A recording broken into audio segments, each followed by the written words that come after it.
Yep. Hello, everyone. Hello, Mr. Xiaohui Liu. I hope you guys can all hear and see me. Yes. Yep. So Okay. hello everyone and welcome to this very exciting session by Tezos. We will be starting now. I think most of us have joined. I think I can see there are around 72 people who are already a part of this energizing workshop, and I can say intellectually stimulating workshop that is going to happen. So I would like to first of all thank you, Mr. Javi, to agreeing to be a part of this and giving us his precious time and sharing his expertise along with us. So I would just like to give a little introduction about the amazing work that he has done and the pioneer he has been in the field of smart contracting. So, welcome, Mr. Joy Liu. He is the founder and CEO of Scripting, a company that is dedicated to providing integrated on-chain smart contracting solutions on BSV. He was previously a co-founder and the chief scientist at blockchain startup Content Box, and prior to that, he was a research scientist at Facebook in the Connectivity Lab, conducting fundamental research to make internet access available throughout the world. He is a PhD in computer science, specialized in peer-to-peer distributed networking. He has published multiple papers in premier conferences and journals, and he also has one international patent. I would like to say he has achieved so much at such a young age that takes a lifetime for other people to achieve. So thank you, Mr. Javi, to being a part of this. And now we'd like to hand over the session for you. If you can give us a brief on what people can expect from this session and how and what it can impact in their journey for the blockchain. Should I get my slides going? Yeah, yeah, sure, sir. So like we would like to begin, about the workshop. If you can just also get, so we just did a poll on, like, so like what is the background of the people who are part of this workshop and what are their expectations. So mostly people would want to understand more about blockchain, what is, smart contracting. Some of them have a background in it. Some of them have worked for 5 to 6 months and, some of them are just starters. So we have quite a good mix of people who have either worked on it or have read about it or heard about it, and some people who are just starting from the very basics. That's great. That's good. Okay, so I try to not get into the too much details. Okay. All right, sounds good. So let me share my screen if I can. Still loading or it's Yeah, good? yeah, it's still it's up now. It's up now. It's up. Okay, great. All right, let's get started. So before I start, thanks for the invite again. I just want to make sure, for this, I want to be interactive. Somebody is not here. Okay. So I just want to make this interactive. So if you have any questions or feedback, just let me know anytime and we can talk about it. All right, great. So today I'm mostly talk about two things. First, in general, what is smart contracts on Bitcoin? Like it's not about Tezos or Ethereum. So this is maybe I hope this is some new launch people can learn today. And also specifically, how do you do smart contracts using the tools, Script, the company I create can offer to make it simpler. Okay. So even when I say Bitcoin, I just want to disclaimer when I talk about Bitcoin, I mean Bitcoin Satoshi Vision. So this is the pretty much the same with the Bitcoin that's released in 2009. I'm not talking about BTC or because it's very different. They cannot do smart contract pretty much. Okay, so why we have this Squared or Bitcoin smart contract is all come from you know the horse's mouth, which is the creator called Satoshi Nakamoto, because when he designed Bitcoin, he doesn't want it only to be about transferring money from Alice to Bob. So this is his original quote. So he doesn't want to define what kind of transactions people want to use. He designed this in a very flexible way. So basically, he added a virtual machine. We can talk about it a little bit later. So that's a virtual machine inside Bitcoin when it first released. So he wants to have all kinds of programmability. For example, people then can do escrow, bounds, arbitration, multi-sig, etc.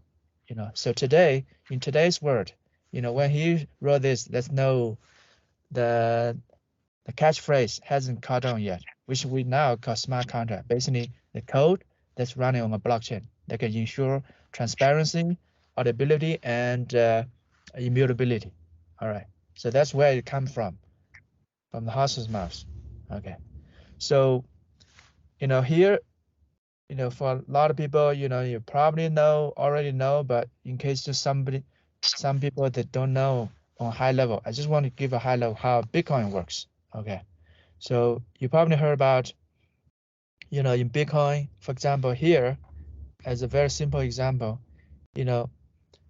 Bob is selling laptops, and then Alice wants to buy the laptop from Bob, and then he pays Bob in Bitcoin transactions. So she can send the transaction to Bob, and then Bob going to broadcast to the miners. The miners, they are just, you can think about they're doing mainly two things. First one is so-called proof of work. So they're doing a crazy amount of hashing. So basically you can think about they're solving a mathematical puzzle. It's very computationally intensive. So once they find some secret number, and then the puzzle is solved, they can then put the transactions into a block, and then they so-called a discovery block. Then they're going to append this block. For example, this is the transaction we care about. Somebody's unmuted. I can hear the kind of like a background noise. If everybody can, that's great. I would. Unless you have question.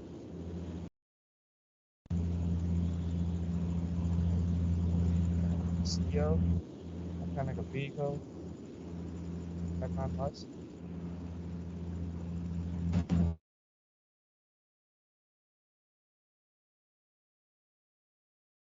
Okay, thanks. So again, any questions, just raise your hand and let me know. So once the transaction gets in a block, and then it gets mined, and then it gets chained into previous blocks, right? That's why it's a chain of blocks. That's how the name, blockchain come from. Okay, so this is on the high level, how Bitcoin works, and then we're going to zoom in a little bit, see where Bitcoin smart contract come into play, right? So earlier I talked about two things. Miners have two tasks. One is to doing the proof of work, finding some kind of solving mathematical puzzle, so they can mine a block. And then the second thing, of course, what they have to do is for each transaction they put in a block, they have to verify it, basically, right? For example, if Alice is moving this Bitcoin, is she allowed? Does she have access, or is she authenticated to move this Bitcoin? Right. So that's where the smart contracts in Bitcoin come from. Okay. So here I have a simple diagram on the left. So both of these are Bitcoin transactions. So Bitcoin transactions on a high level, there are two parts. Right. So there's input in the green part, and then there's red part, which is so-called output. Okay, so I have inputs and outputs, and inputs always point to reference to some output. Okay, so-called spend, the input spend from some output. Okay, so this model is a so-called UTXO model, standing for unspent transaction output, right? So as you can assume, each output can only be spent once, right? Otherwise you have double spending. It's like you have $2. You cannot spend it multiple times, right? You can only spend it once, right? Otherwise, the whole cash system, the whole economic system of Bitcoin just breaks down. Right? If you can spend the same piece of money for multiple times. Okay, so that's where the smart contract come into play. So think about smart contract in Bitcoin as a lock, right? So this is your coins. So each output locks some coins with a lock, okay? So this lock, you can think about is a smart contract. So how does the input spend it? When you spend the coin, you have to provide the right key that matches this lock. So you can unlock, so-called unlock the coins in this output and then spend it. Okay. So I'm going to re-emphasize. So the smart contract is this lock. Okay, and it's very similar to a function in mathematics, right? You can think about you may have square root, you have cubic, you have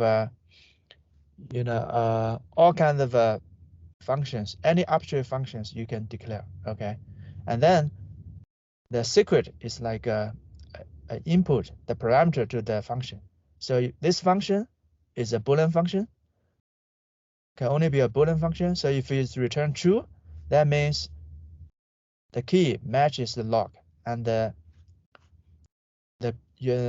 this transaction is allowed to span the output from here. If it's false, then this span cannot proceed. Basically, the transaction validation will fail at the minors. Okay.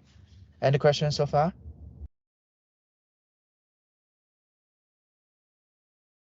Okay, so this is a little bit different from if you have heard about other blockchains, maybe Ethereum or EVM based. So they are called account based. Okay, so they are very different. It's similar to like you have a bank account. You go there, you deposit $100, and then you send $20, and then your account is deducted 20, and the recipient's account is incremented by 20. Okay, so this is so Bitcoin UTXO is similar to cash, so that's why it's called a peer-to-peer cash. So imagine you have $1, $5, $10. Right? All of the three bills, you can spend them, you can do them, they're independent. You can send it to different people at different times. They can also then keep sending to the next people. They're all independent. That has a huge implication for, the Bitcoin smart contract, because people, a lot of time I talk about Bitcoin smart contract, people will say, hey, we already have all kinds of smart contract, but mostly based on Ethereum or Tezos. Why do we need another smart contract from Bitcoin? Okay, first of all, smart contract, many people don't know is the first one, the blockchain also comes with smart contract. So this is not something new we invented here. This is coming from the inventor. Okay, so if you just look at a comparison, so why we want to do smart contract on Bitcoin, because there's a lot of advantages. So number one, it's a scale. It scales. Okay, so today on Bitcoin, when I say Bitcoin, specifically this blockchain called Bitcoin SV by the market today. So instead of processing only 15 transactions per second as Ethereum does in all of its history, and it's not going up anytime. It has been 7 years, so it's only processing about 15, and we can process more than 3,000. So just give a sense. This is what Visa usually do on average. Okay, so this is like a Visa level today, but it also keeps increasing. So the number one reason for this, why it can process more transactions, is because of the UTXO model I talked about earlier. So again, because each coin is independent from every other coin, so they can be processed in parallel, using this so-called scalability paradigm called horizontal scaling. If you look at the right, it's similar to, all the internet companies, how they scale today, right? For example, the Microsoft Teams we are using at this moment right now, or Zoom, or Google, or Facebook. Every company that can serve millions, if not billions of users, they all use this so-called horizontal scaling, right? So that basically means if you have more users, basically you can add more machines, add more servers. Okay. First, the Ethereum so-called user account model, and because everything is interconnected, so they can only be processed sequentially. That means they cannot use horizontal scaling. They can use only use vertical. What does this mean? So to process more transactions, more users, you can only buy bigger and bigger machines. But as we know, right, at any given moment, no matter how much money you can throw around, that's a practical limit on what you can buy from the market, the biggest machine, right? So that means it has a cap. Okay. You have a bunch of other problems. As a result of scalability, you can find out the fee is many orders of magnitude cheaper on Bitcoin. We are talking about 0.0001 or sometimes 0.0001 US cent versus a few dollars if you have any kind of a Ethereum or Ethereum derived chains like a BNB and Tron and etc. Okay. Any questions here?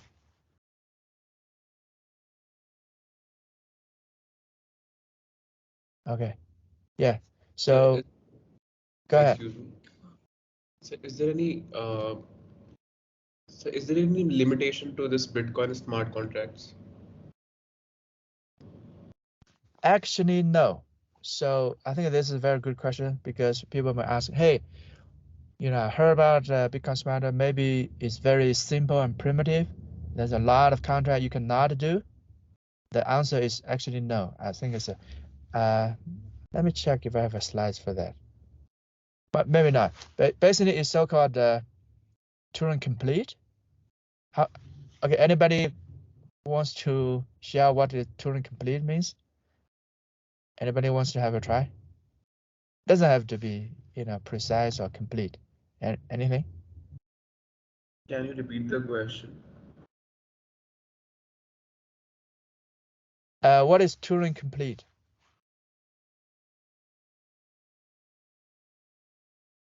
Okay, yeah, let me explain it. Yeah, so Turing complete is based on the computer science theory. So what does it means? If a programming language or a computing system, if it's Turing complete, that means it can compute anything that's computable.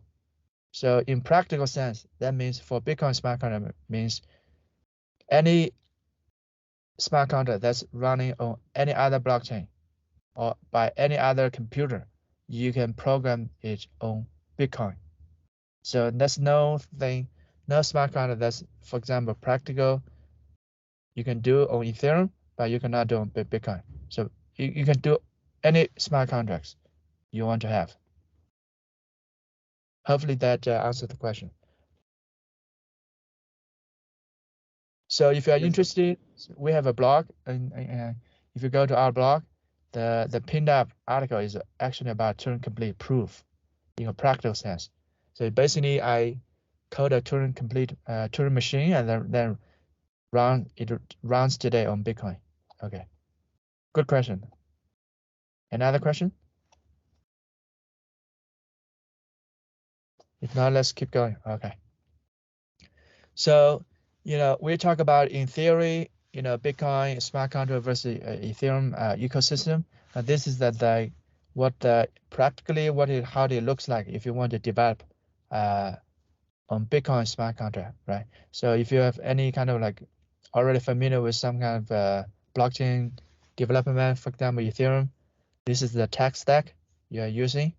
Probably using Solidity with some framework, Web3.js, and some kind of a wallet called MetaMask, and then Block Explorer Etherscan.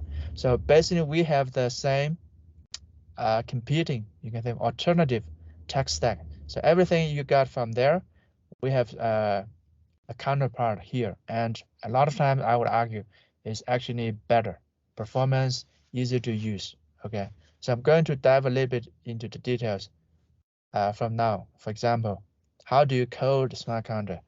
How it looks like in script. So that's where we come from. So because it's a virtual machine, like Ethereum, probably like Tezos, at the base level, it only has so-called opcodes, but it's very difficult it's like assembly language, right? So you can code it, but it's very cumbersome, if not possible at all. So we come up with this idea. I think it's the best in the blockchain space. So we allow people to code, smart contracts in TypeScript only. Okay. So how many people here, just get a sense, have heard of TypeScript or used it before? TypeScript. I assume a lot. Anybody? Anyone?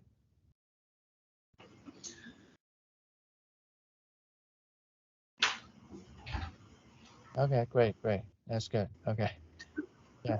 That's quite some people. So if you already know TypeScript, you don't have to learn anything new. So you can, it's just another library you can install using npm. So it's called script.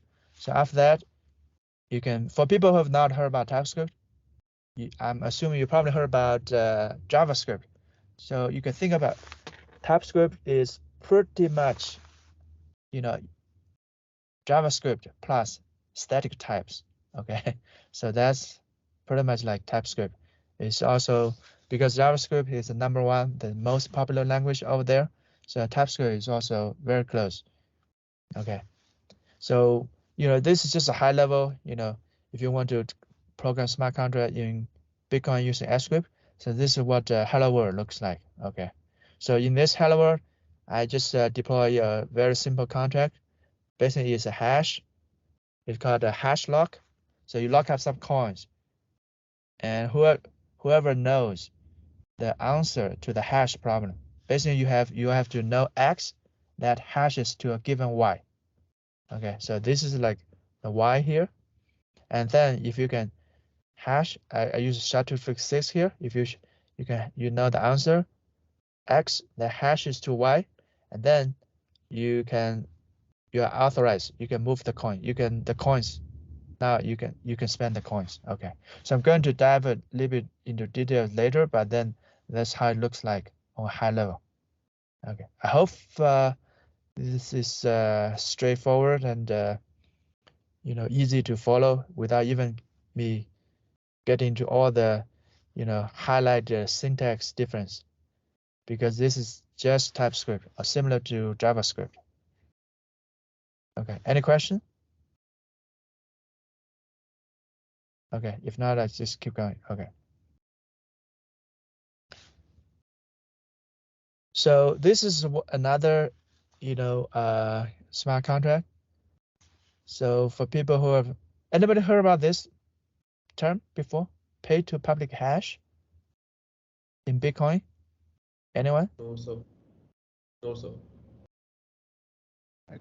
This is the first time I've come. This looks something new to me also. Yeah, this is pretty much new to everybody. So you're not the only one. Okay, so for people who have not heard about this, you probably heard about Bitcoin address, right? So this is a contract basically implement Bitcoin address.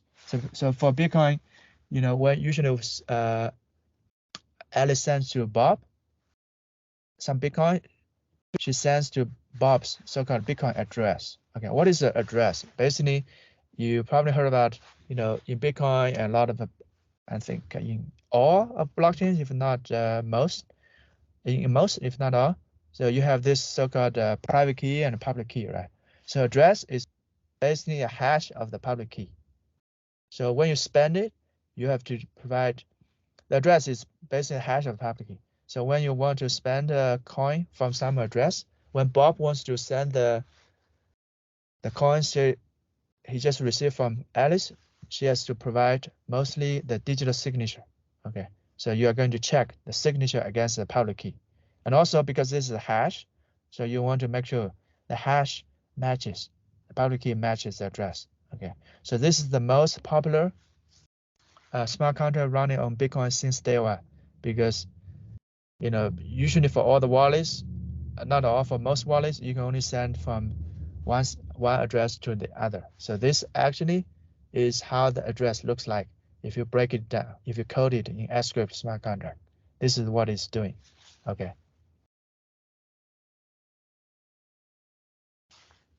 Yeah, if you have questions, ask me anytime.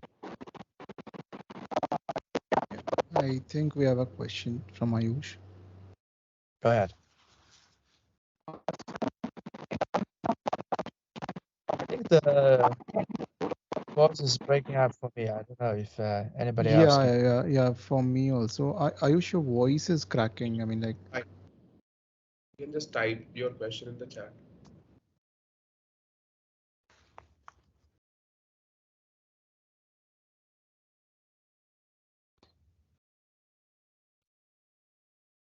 Okay, somebody else also has a question? Hi, Yash, you can go ahead with your question in the meanwhile. Yeah, Ayush, you can type your question. Okay.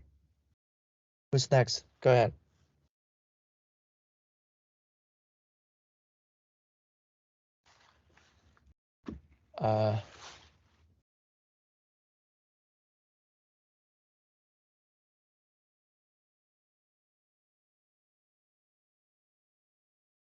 Have we got the questions yet? Or?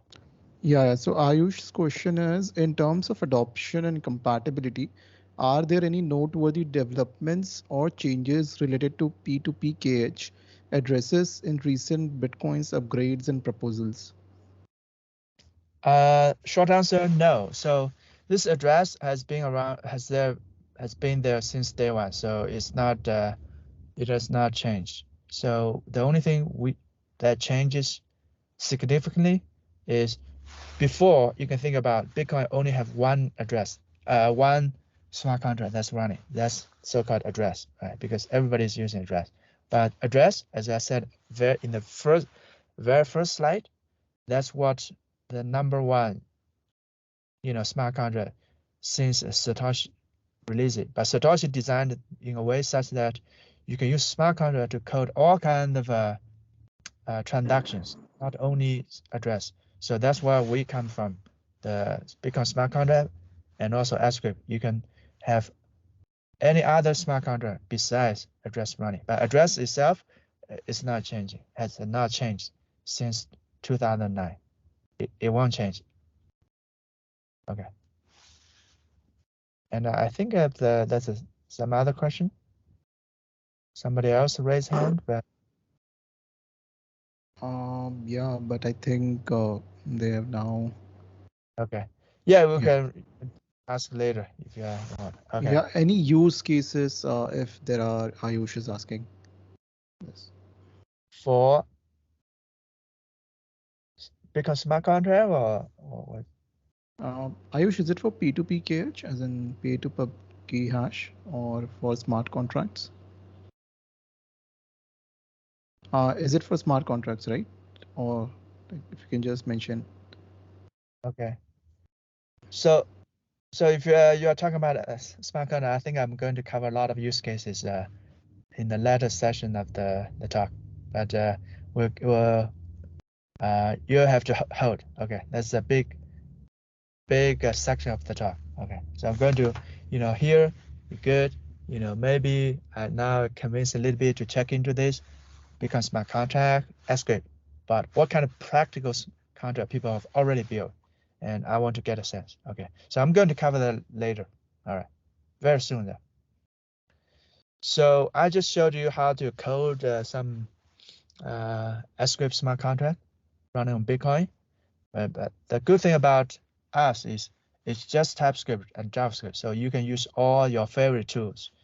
Here I'm showing you how to do testing. Okay, so if you have used here, if you have used JavaScript or TypeScript, it should look familiar to you, especially you have used Mocha, the testing library, or some people they may prefer, Jasmine or Jest, whatever your favorite testing framework you can just test it, writing pretty much like JavaScript. So you don't have to learn anything new. So that's the benefit, right? So if you reuse TypeScript, you can reuse all the existing tools, right? For example, the libraries such as this. So make it much simpler. And I just show you here, so we coded Hello World contract before. This is example how you deploy it to the blockchain and then call one of these methods. Okay, so you can see once you initialize it, it's pretty much just one line. You just want need one line of code to deploy it to the blockchain. Okay, so once you call this deploy on the Hello World instance, it's going to be transaction assembled and then broadcasted to the miners. So after this one line is already your smart contract has been deployed. Okay, that's it, just one line. And then you want to call it, a lot of time it's also just one line.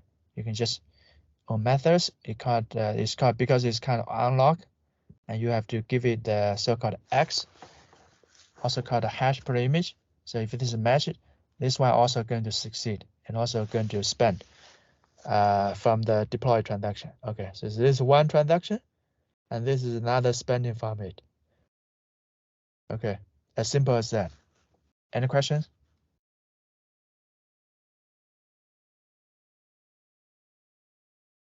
Okay, let's keep going. Anything?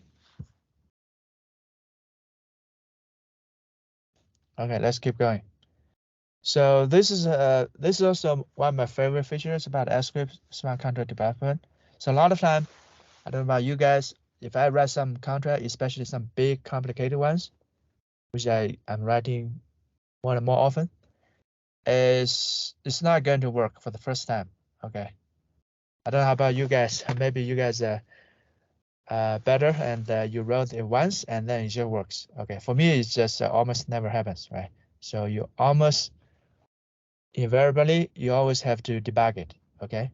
And because it's just TypeScript, you can use, one of your favorite debugging ways, which is console log. So you can, because it's TypeScript, you can just use console log to print up messages wherever you want. So it greatly simplifies. You don't need to learn any new thing. Okay. So if sometimes the bug is kind of not that easy to detect and fix, you can also use the full power of your IDE debugger. Okay, so here I'm showing, how it works, how it looks like in Visual Studio Code. Okay, but if you have any other TypeScript, IDE like a WebStorm or I don't know, Eclipse, any of your favorite IDE, you can use the debugger out of the box. Okay, you don't need to learn anything new, and you don't need to install any other extension. Okay, so this is just Visual Studio Code out of the box. You can use the full feature of debugging, which I don't think you can do anywhere else other than Bitcoin smart contract, by the way. All right.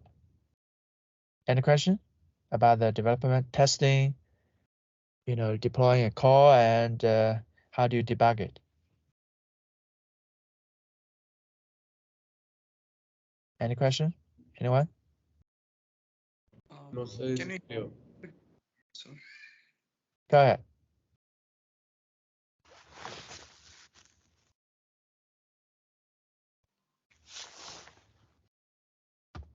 I think somebody wants to ask some question. Or?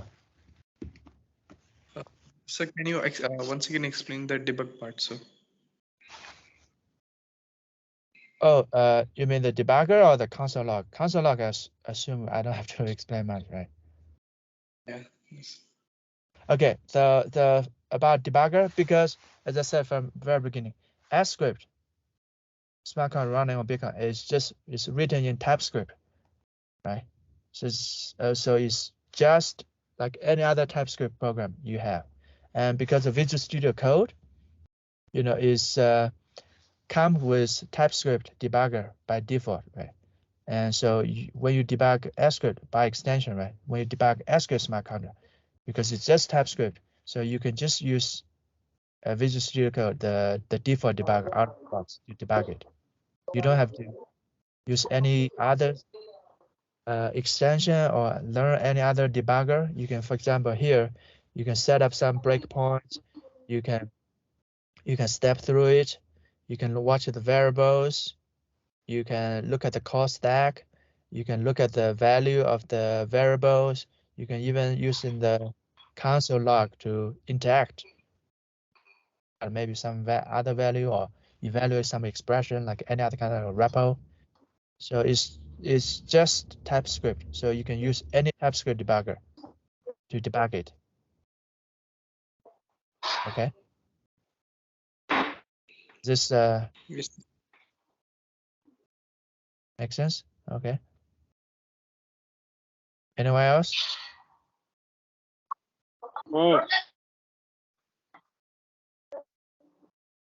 Okay. If not, we can proceed. So yeah, for now we can proceed. yeah.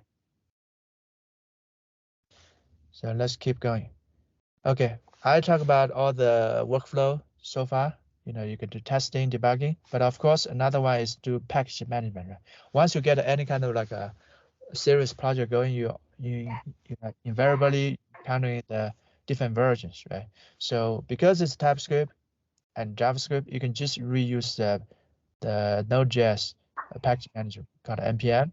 So here I show one example. You don't have to know the details, but this is the command library, so-called to enable oracles. So you can just, when you're ready, Alice wrote this, so you can just publish this to npm, and then Bob can just import it, by npm install this library called rapid signature, and you can import this and then use it in your script smart contract. It's as easy as that, because it's just, as I said again, it's just TypeScript, so you can use all the existing tools. Okay. So, I think I used earlier asked, अरे घट which जा I mummy पागल तो ना होगी think खाली बैठा हूँ के somebody's not muted. Okay. So, I spent almost like the first half of my section talking about high level script, become smart contract, and then, I'm going to answer, Ayush's question, follow-up question. What kind of smart contract or use case that people have already built using script that's running on Bitcoin? Okay. So the first one, I think this is one of my favorite. It's called cross-chain atomic swap. So anyone has heard about the atomic swap, this term? You don't have to know exactly what it does. Anybody heard about this term before? Just raise your hand, please. Just want to get a sense. Atomic swap. Anyone? So I have tried touch, okay. but I don't know what it is. Okay, no problem. So atomic swap, as the word indicates, right? So for example, in a real world, right? So let's say, Alice have some, let's say BTC coins, and Bob has some BSV coins. Okay, so they want to exchange, okay, at some agreed upon rate. For example, 1,000 Bitcoin SV to exchange one, let's say BTC. Okay, I don't know today's price, but don't quote me on this. Just give an example. Okay, so how would this exchange proceed? So if Alice give Bob Bitcoin SV first, what's the problem? Anyone can think of? So you and me want to exchange coins. If I give my coin to you first, is there any risk?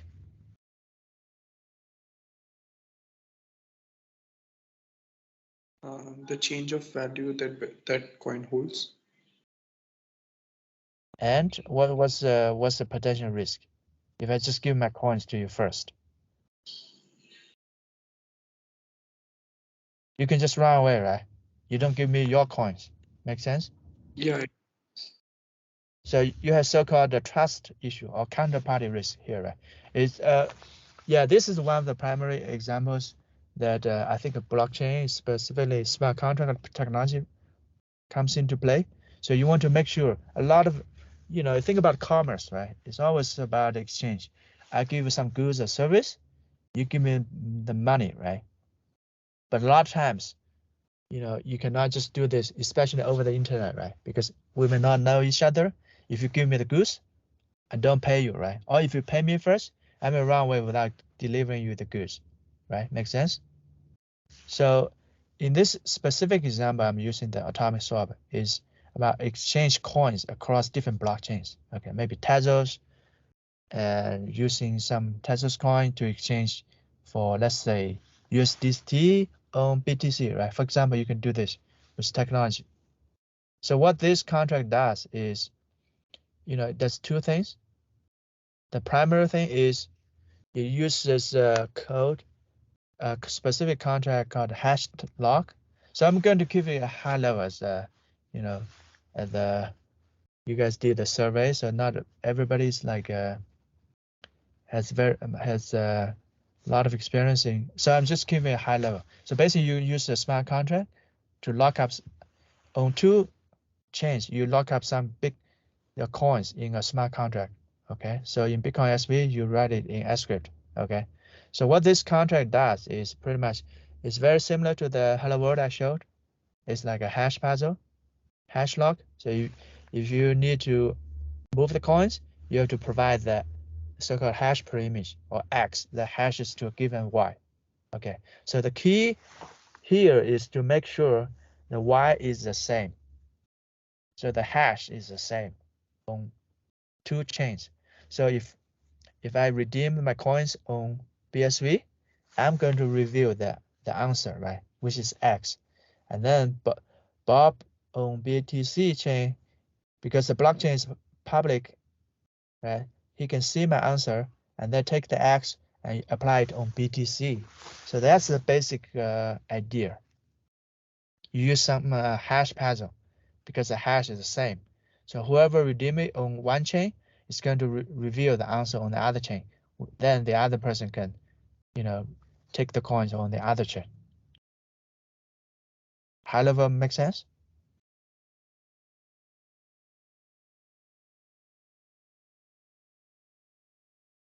Okay, good. All right, at least one. Okay, two people say yes. So I'm good. Yeah, if you have questions, ask me anytime.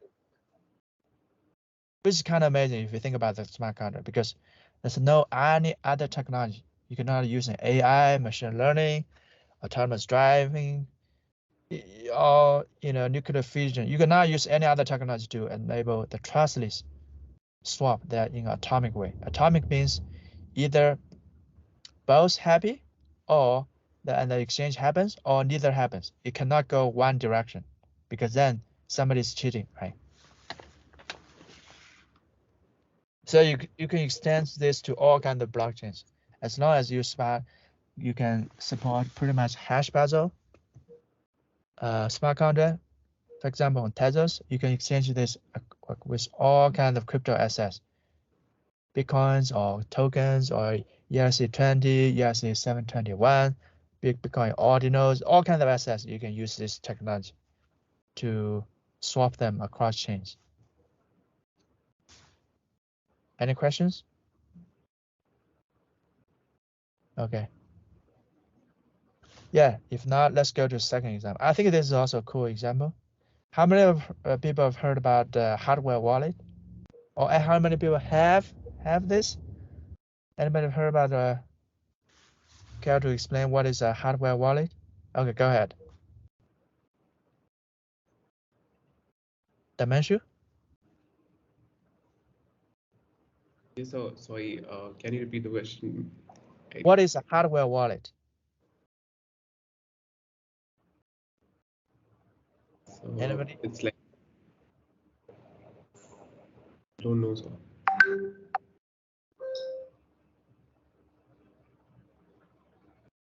Yeah, Ayush, I think you're raising your hand. Yeah, so a hardware wallet is some kind of specialized type of like a cryptocurrency wallet, like that stores the user's private key, like similar to Google stores our email and password. Yeah. Yes. How does it compare to a so-called, hot wallet on your phone or on your computer or in your browser? Why do people use Uh, hardware wallet? because I think they provide a higher level of security compared to any software wallet because they keep the private key offline. I think that makes sense. Yeah, exactly. Yeah. Yeah, great.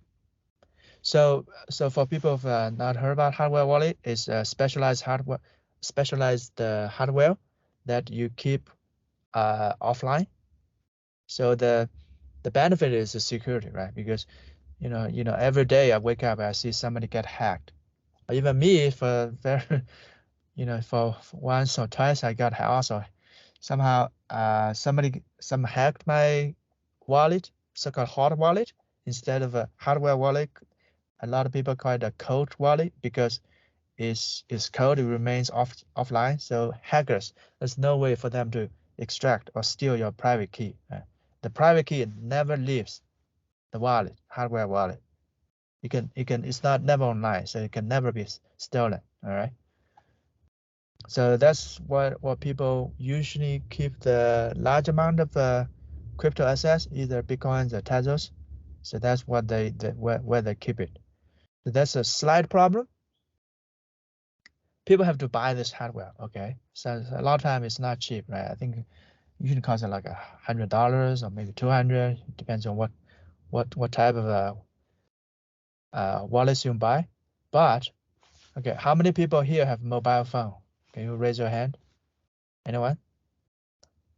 Okay, or not have a phone? So okay, everybody has a smartphone here. Okay, so does everybody else. Okay, so what if I tell you you can turn your smartphone into a hardware wallet? Wouldn't that be great? Right? Make sense? So then you don't have to buy a special hardware, right? And because you already have your phone, the hardware wallet, that's a slight problem because it's kept offline. So it's not very, let's say, convenient, right? For example, you just want to read this article and they want you to pay 1 cent in crypto, but then you don't want to go back home or go to your, I don't know, bank to get this wallet and then connect it to, and then use that to send the money, right? It's just cumbersome. Okay, so basically it's good, very good for security, but it's not as user friendly, convenient for as a software wallet, right? So if you can code this, if you can implement the same thing in your phone, then you combine the both, right? You have the convenience, but also you enjoy the security. Nobody can hack. Nobody can hack a private key. Okay, so this user feature coming with all the latest, not the latest, I think most of the recent smartphones based on iOS or Android, it has this hardware component called secure enclave. Okay, so you don't have to know all the details. So basically, think about your iPhone or Android phone. That's a special, almost like a storage, okay, a chip called secure enclave. This chip has a feature. This chip is basically a hardware wallet. So meaning you can keep, but every time you already use this feature, by the way, when you use your face to unlock, facial recognition, or fingerprint to unlock your phone, or approve your, Apple Pay, right? So that's where the secure enclave comes into play. So it basically store your private information, mostly, let's say your biometrics, right? Your fingerprints, your facial, okay? It's stored in this specialized hardware. It's like a hardware wallet.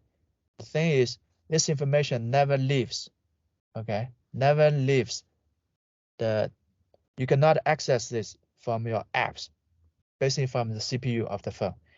You cannot access this directly. You can only do two things, okay? I think for our purpose, you can only do one thing. You can use this secret information to generate secret keys and to sign, okay? It's the same thing with the Bitcoin's hardware wallet, right? You cannot access the private key. You're only allowed to use this to sign. You can get the signature out of it, but then you can never have direct access to a private key, okay? So what we do here is, what if I can, after I generate, a signature using this specialized hardware in my phone and turn it into hardware wallet, I can just verify this in my smart contract, right? If you remember still the address contract, which is so-called pay to public hash address, pay to public hash, there's we have a function to check the signature, right? So you basically generate the signature using the hardware component, secure enclave, and then you verify this in a smart contract. Does this make sense? Okay, great. So that's a slight problem. Technical. Okay, somebody has a question? Or no? Okay. So if you have a question, again, interrupt me anytime and ask. Okay. So this is a slight problem. Okay. Yeah, Zave, I got a question. So can you provide or recommend any reputable hardware wallet? Oh, okay. First of all, I don't recommend it. I cannot make a recommend because if people lost the coins, I don't want them to blame me. You know, it's like somebody asked me what coins to buy. Okay, so I don't know. Do your own research. I think of about the market as a ledger, trezor, but do your own research. Okay, I cannot recommend. And if you know Escrow smart contract, you don't have to buy it from the market. That's what I'm saying. That's the amazing part, right? You can turn your phone. I assume you have one phone into a wallet that's as secure as a hardware wallet. Okay, so that's the whole point for this slide. You don't have to buy another Trezor or ledger. You can turn your phone, Android or iOS, into such a hardware wallet. Okay, sounds impossible, right? But then people will ask, why is nobody doing this? Because there's a technical reason.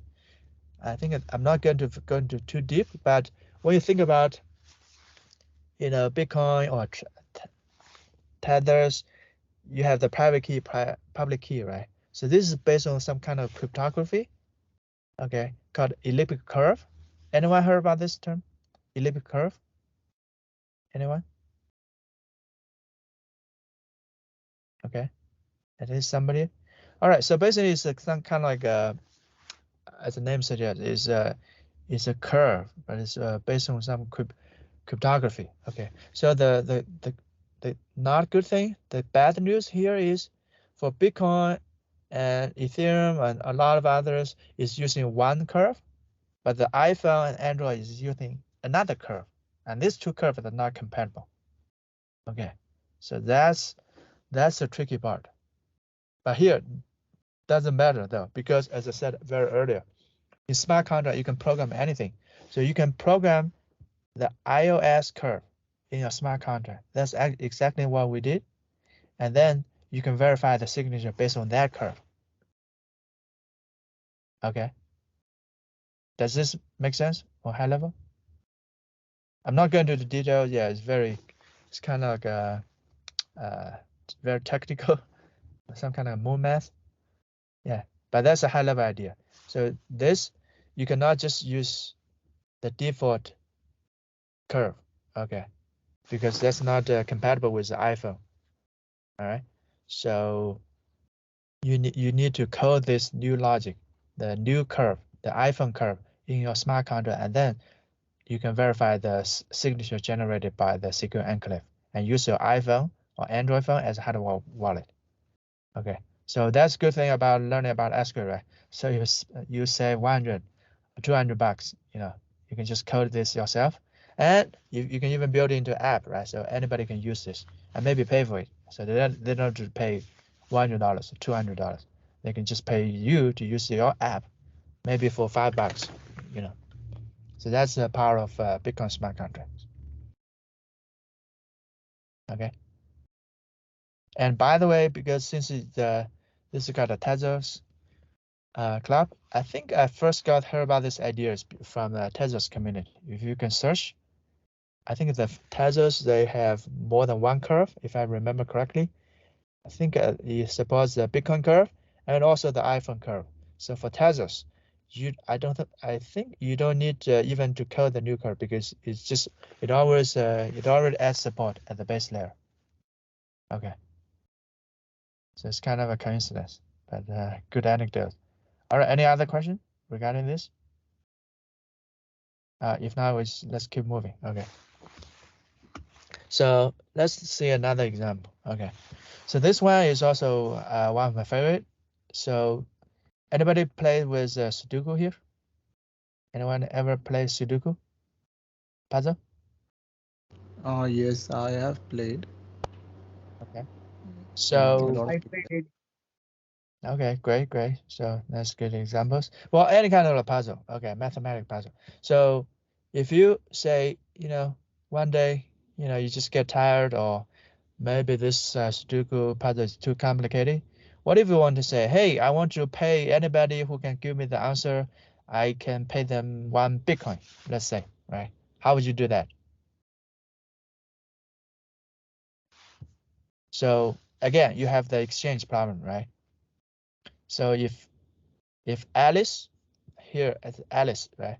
If Alice wants to solve this problem, but she cannot figure it out, or she doesn't want to do it today, so you can say, hey, anyone, you can solve this. You can take my 1 Bitcoin. Okay. So the problem here is again, it's like the atomic swap, right? If Bob come here and say, hey, I can give you the solution, and then you pay me, but then you again have the trust issue, right? So if Alice give Bob the money first, the Bitcoin first, Bob may run away without telling Alice the solution, right? Or Bob may not even have the solution.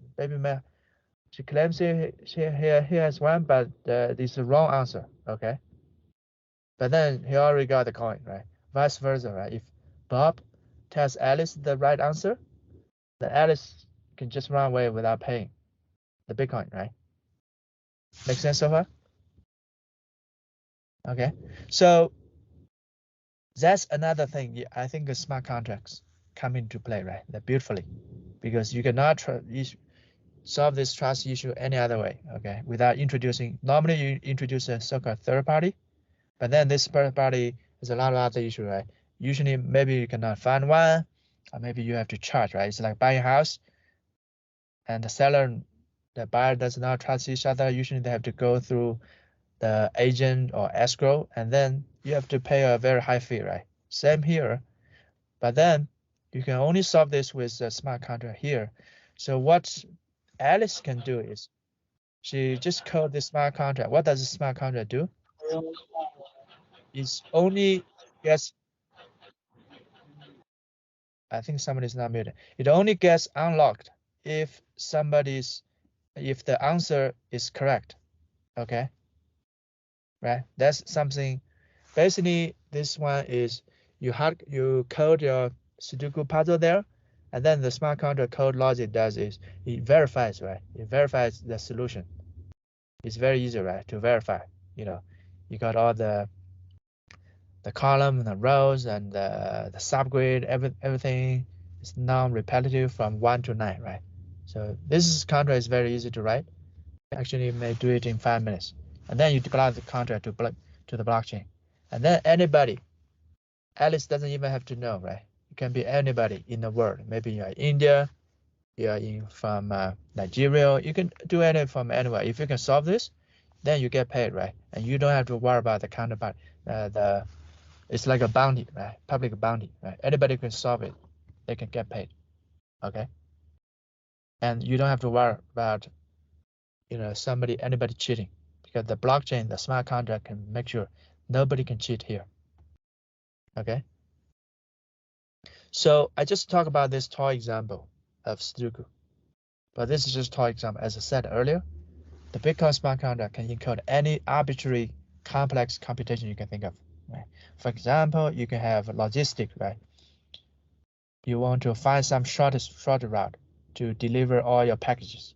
This is very important, right, for logistic companies, right, to find the optimal route. Usually called traveling salesman problem. You feel like UPS or Walmart, you have a lot of delivery to make every single day. You're going to optimize this. But if you really don't want to solve this, you can even outsource this, right? Any kind of computation, you can outsource there as long as you pay. And same for Kaggle. Anybody heard about Kaggle? Anyone? Anyone?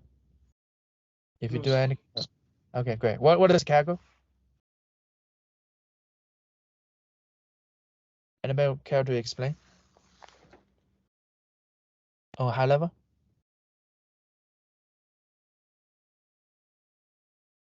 I heard somebody already raise their hand. They heard about this. So, what is Kaggle?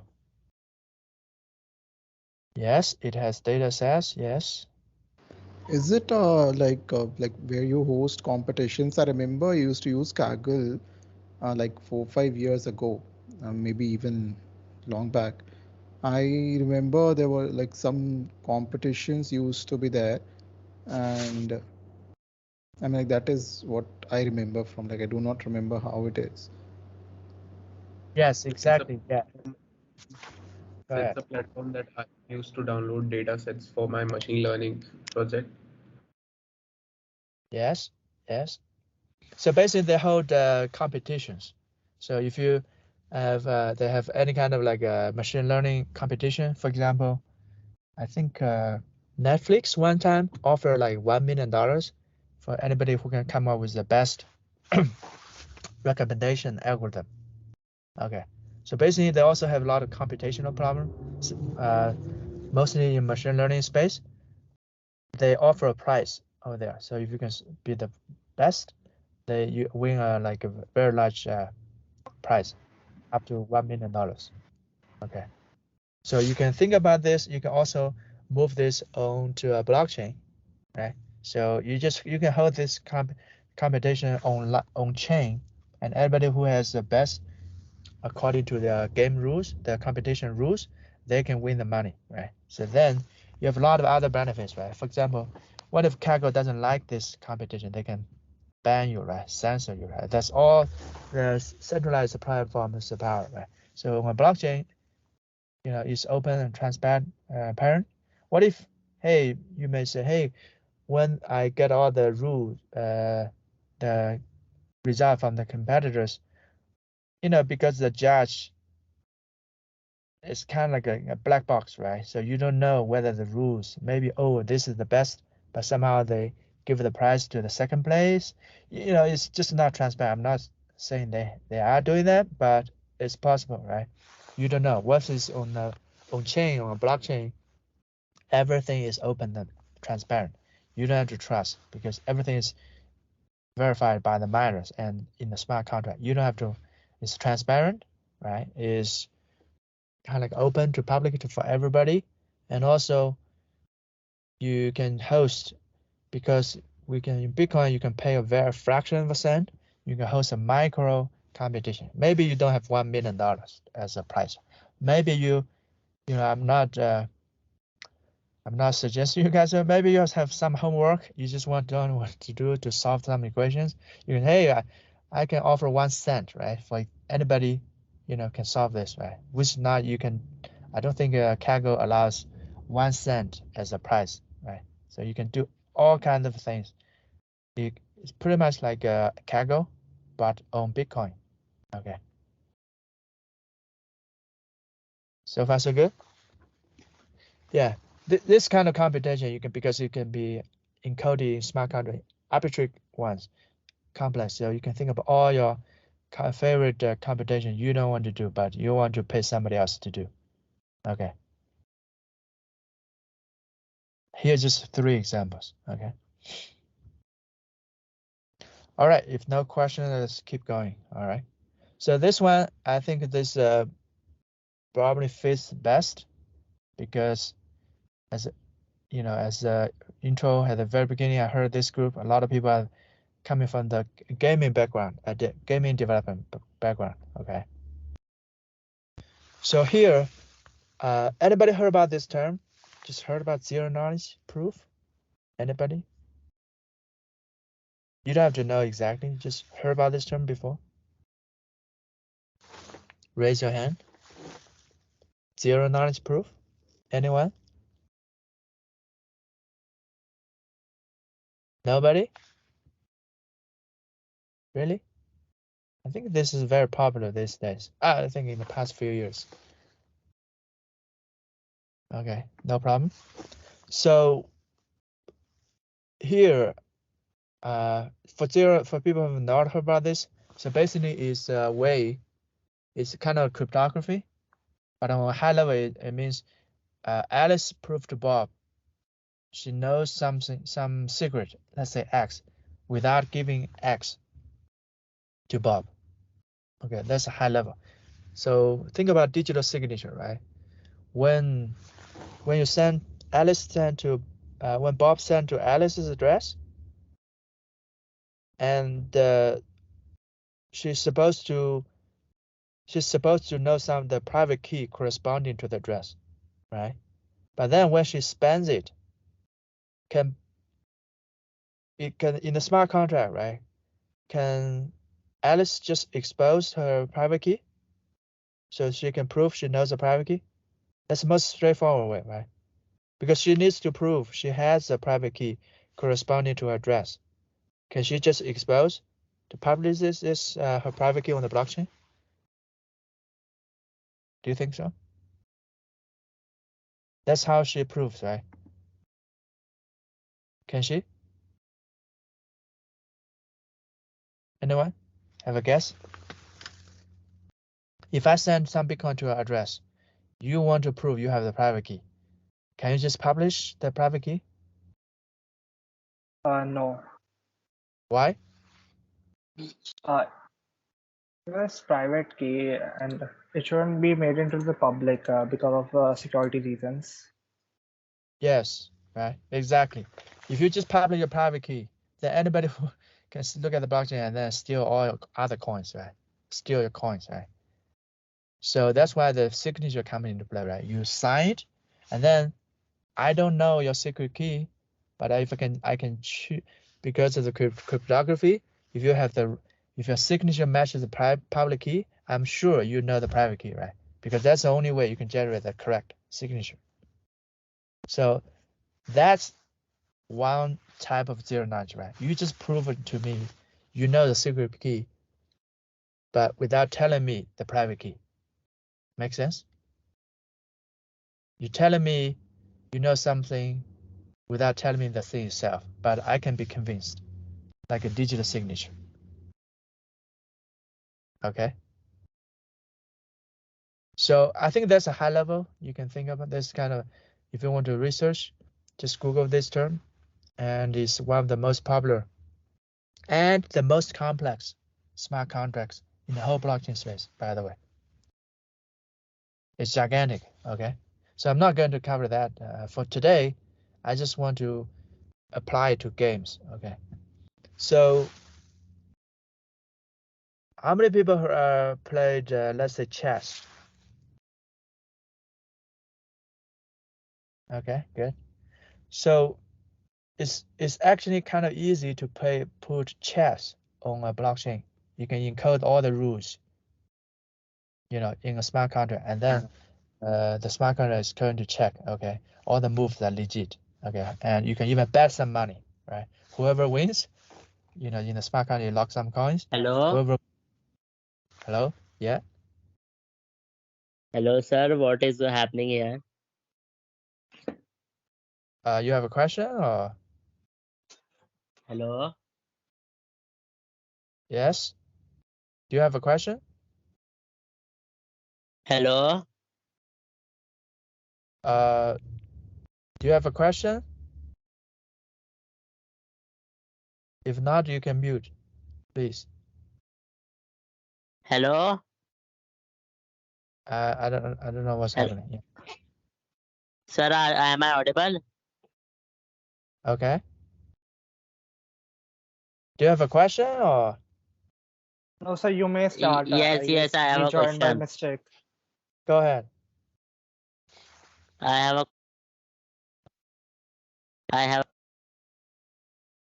Please remove him, Dipanj.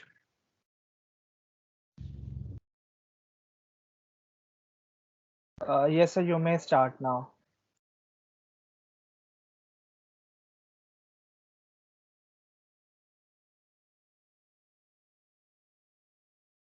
Okay, let me keep moving. I don't know what's happening to him, but you can always ask later. Okay, so because Yeah, chess, it's not very challenging to put on blockchain. Okay, because it's so-called complete sir, information game. sir, can you share your screen? Can you see my screen? Okay. Okay, so chess is kind of easy because it's so-called complete information game. Because let's say Alice plays against Bob. Alice knows all the Bob's moves and Bob knows all the Alice moves. Everybody knows everything, right? But what if you want to play poker? Think about that. Think about that for a moment. Is that easy to put on a blockchain? As easy? Anyone have a guess? Poker. What if you put poker game on a smart contract? Is that good? No. It's going to be more difficult, or seems impossible. Why? Because if Alice is playing against Bob, they don't know each other's cards, right? Because if they know, that's not real poker anyway, right? But you don't know your opponent's cards, and they don't know yours. And then if you put it on the blockchain at the state, then everything is open, right? But then the dilemma is, if so you cannot put the cards directly on the blockchain. But if you don't put all your cards on the blockchain, but then how do I ensure you are not cheating, right? For example, you are giving out a card you don't have, you are using the same card twice. You have all you basically, if you don't know the cards, then how do you ensure nobody's cheating in the smart contract, right? Do you guys see the dilemma here? You cannot put everything there, but if you don't, then how do you enforce the rule? So you kind of have to put it, but then you cannot put it, the information on chain in a smart contract. Make sense so far? Yes, sir. Okay. So thanks. Yeah, we have this technology called zero knowledge proof, right? As I used the signature analogy before. So you have a way to put kind of like you don't put the information out there, but still that allows you to check, a smart contract check, everybody's following the game rules. Okay. So you can think about, let's say World of Warcraft, or, I don't know what kind of massive online games you guys are playing these days. Well, what's the most popular game you guys are playing these days? Let's say. Valorant. Okay.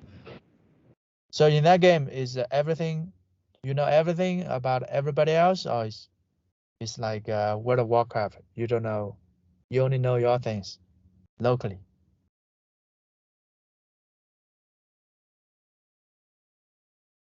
So I don't know detail, but I'm assuming it's kind of like a poker. You don't know everything all the time, and you especially don't know other gamers, right? But then you still want to ensure nobody's cheating. Okay, so you can use this crazy kind of like a cryptography called zero knowledge. You can put such games called a partial information game on a blockchain. You don't disclose secret information, but also you can make sure everybody is following the game rules. Okay, so you're kind of doing the impossible, but thanks to the zero knowledge proof technology. Okay. So for example, here I give two examples people already built. One is called Battleship. Anybody heard about this game? Battleship? Anyone? Okay, good. So basically, again, right? You should not see the other person's fleet, right? Because then you cannot play this game. This is a guessing, like game, right? So if you already know this opponent's fleet, you can just fire at them, right? That's not good. So another called Dark Forest. So this is one of the most popular, zero knowledge based game in the blockchain space. That's based on a sci-fi movie called Three Body. So if you want to check it out, yeah, it's called Dark Forest. You may even have one version running on Tezos. I don't know. So it starts on Ethereum, but then it gets so popular, a lot of people play with it, and the whole chain gets too hard, right? Because it doesn't scale. So then they try to move some layer 2 or some other alternative blockchains. So a lot of blockchains have this game. So go check it out. Okay. Any other question about the zero knowledge games? Okay. Yes, sir. I can see one question. So, how does like it is? Are there any other blockchain projects or cryptocurrency that are exploring zero knowledge proof like Solana or Ethereum? Like anyone else? Yeah, they're all exploring them, all the major ones. Yes.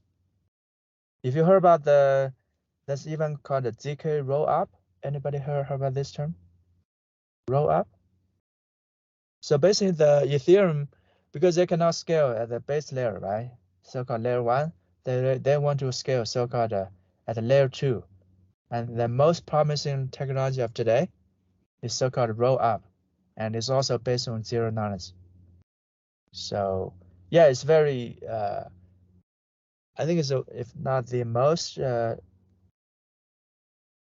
active research that's in the blockchain space, is probably the top 2 or at least top 3.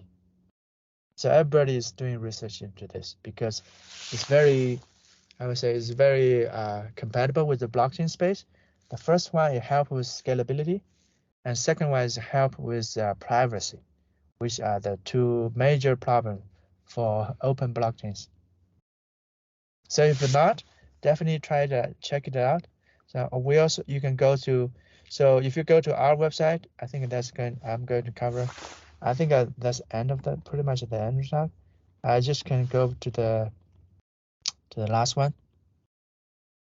Okay, so if you go to our website, script.io, you can even find one. So we have a called we have an educational subdomain called Academy. Let's see here. So if you go to script.io, please go there, register. So we have a free course over there called Script Academy. So we have 2 courses. First one is how to teach you how to build a tic-tac-toe game, full stack. You can play with your wallet, crypto wallet later on, step by step. Okay. So I didn't show it up here, but the second one is to teach you how to build a battleship zero knowledge based game using Script 2, step by step. So go there, sign up, and you don't have to have any prior knowledge about Script or even zero knowledge. You can code this probably over a weekend, I guess. Okay. So it's very popular, yes. So we have already explored this tic-tac-toe game with script, and we also have one project aligned, have some doubts regarding this with you, which we'll be covering at the end of the session. Okay. Yeah, I think that's what I have today because of time constraint. And I think I'm going to pause here and take any question you guys have. Thanks. Yeah.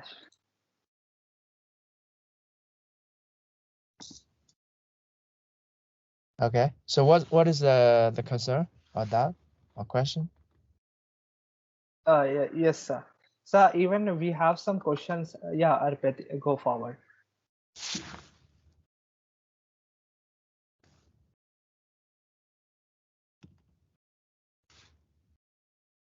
Yes, Arpit, go forward. You can unmute yourself. Uh, Hello, am I audible? Yes, totally. Am I audible? Uh, Yeah, you are audible. uh, uh, so I have referred that script dot academy for tic-tac-toe, but I have referred that code, but it was not compiling. It's giving compiling errors. Oh, really? Oh, okay. I think Yeah. maybe that's because we have some upgrade, but yeah, no, for all those kind of problem, please join our Discord and ask there. We have every day people ask questions, we have discussions. So I'm sure we'll have it fixed probably by end of the day. Okay. Yeah, can you yeah, some people report some other problem about the tic-tac-toe, but we fixed a few problems. Maybe this is a new problem. Yeah, can you go there and ask, and we'll have a look and fix it. Okay. Okay, sir. Yeah, go to our website script.io, and if you go to the bottom, there's a Discord, there's also Slack, Telegram, whatever you prefer. So I would recommend you go Discord and report the question over there, and we'll have it fixed. Okay. Okay, sir. Thank you. Thanks for reporting.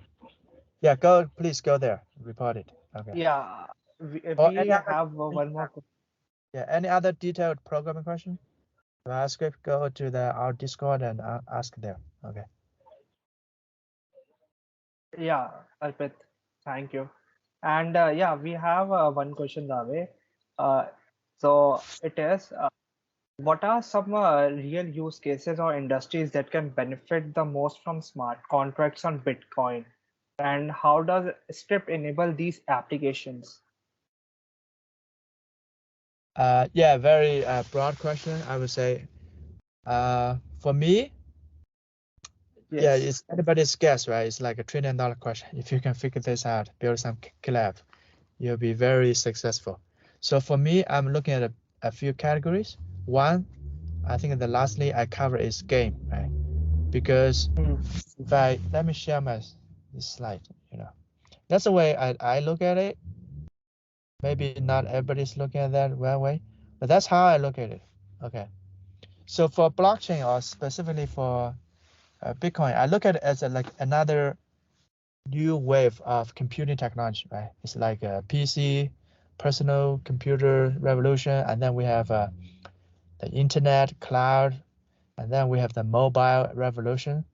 I think I can think about this in like a fourth generation. That's how I look at it. For all this previous computing technology, right? For them to take hold, right? For example, when iPhone first came out, a lot of people have doubts, right? Because you have a Nokia, you have BlackBerry, you have all kinds of incumbents, right? You say, hey, why do I need the new phone from Apple, which never produced phone before, right? And then you know the rest is history. So when I first got my iPhone, I think the number one most popular game back then is called Angry Birds. Anybody heard about this? Angry Birds? Yes. So it's Yes. one Yes. that's actually almost propelled iOS to the mainstream adoption because the game is so addictive, right? So my bet is, or if you go to PC at the early days, people also play or use games. Uh, I think a game usually has two features, which I think is very prime for adoption. Number one, this gaming industry is always like a pioneer using new technology, right? Whether it's mobile, it's a PC, or VR, right?